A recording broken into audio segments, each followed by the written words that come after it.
Hey, what's up guys, it's Marv and welcome back to another Asphalt Legends Unite patch notes video. And yes, you are correct, this is a little weird because it is a mid-season patch.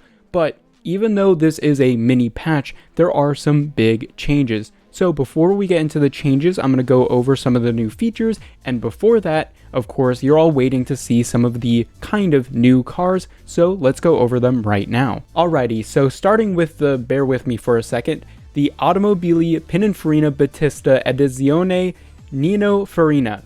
Sorry if I butchered that, but there you go. That's the name for the new Pininfarina Batista that's being added to the game. So even though it looks pretty similar to the current one we have in S-Class, it also performs very similarly to the one we have in S-Class. However, this is very different and important because it's actually an A-Class car. So this is going to sit very close to the top of A-Class, I believe next to the XJR9. So because this is in A-Class and it has very similar stats to the one we already have in S-Class, and as I mentioned earlier, I thought that car deserved to be like a really good A-Class car, this is going to be the phenomenal A-Class car version of the Pininfarina Batista we were all kind of expecting. Now, when that first edition came out, as it was an S-Class, because the top speed was kind of slow, it was a little limited on where you could use it. It does do very well in those shorter tracks. I can imagine it does very well on Singapore,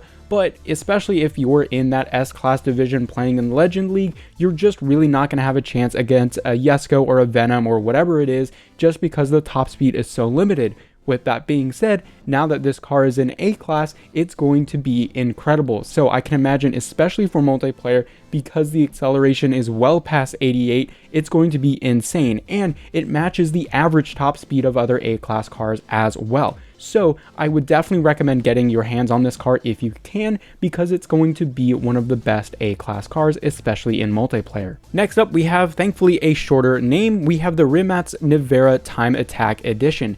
So unlike the previous car we went over, even though it is a similar version to a car we already have in the game, this car is not changing class. So it's still going to be an S-Class car, but there are a couple of changes from the Rimac Concept 2 or Rimac Nevera that we already have in Asphalt Legends Unite. So compared to the Nevera, there are a couple of changes. Like I said, it is going to have a lower top speed, but a little bit of higher acceleration, a little bit of higher handling, and lower nitro. This does make sense because according to the car, it is a time attack edition, so it's going to be best suited for a track rather than a top speed run. What this will mean though for multiplayer is that yes, it's going to have a lower top speed, but it will be very good at those shorter tracks. Now this does say that it has a much higher top speed compared to the Pininfarina, so unlike that car, I don't think this is an A-Class car in disguise, just it happens to be an S-Class. I do think that this could be a similar situation to maybe the Devo or other S-Class cars that do have a lower top speed, but still perform pretty well because of their other statistics.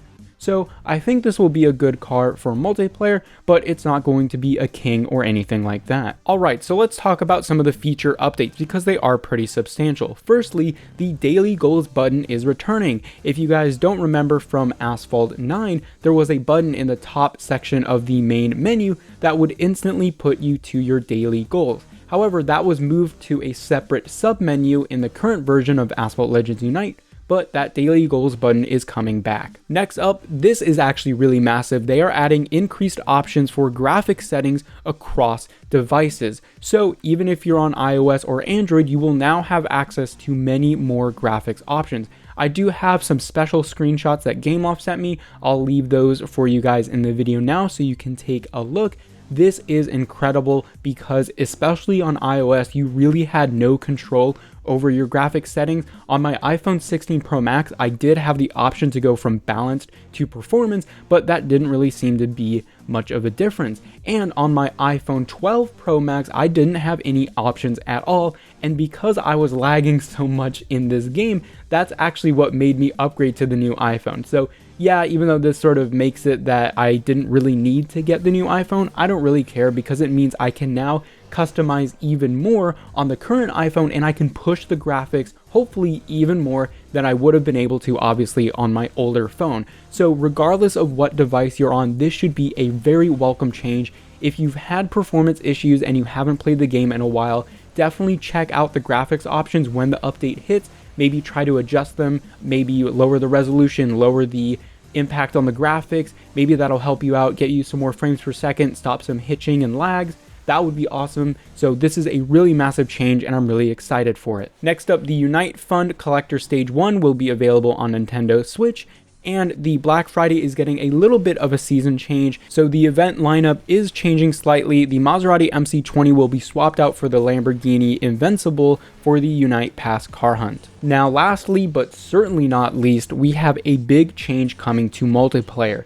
Now, one of the biggest problems with the current matchmaking system in Multiplayer 1 is league mixing. For example, I just barely got my way to Legend League last night because it took me forever since I was playing with Platinum cars against Legend cars, and unfortunately it's going to be difficult to beat a Koenigsegg Agera RS in a Pagani Huayra.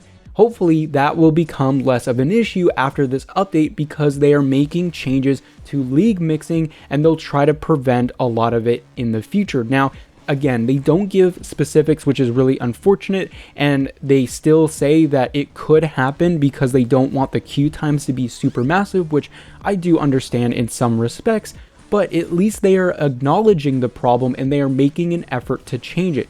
So after this update, I'm really hoping that making it to Legend League will be easier, and sure, that's a side benefit of no longer having league mixing, but the other benefit, which is more important to me, is that the game is just more fun to play when you're playing against cars around your same league. Like I mentioned earlier, it's just unfair and not very fun to play against a Huayra BC or a Koenigsegg Jesko on the Himalayas if you're in a lousy Huayra BC. And hopefully with this update, that won't happen too often anymore. So anyway guys, I hope you enjoyed this video. Let me know your thoughts on the changes in this mini update in the comment section down below, and I will see you all later.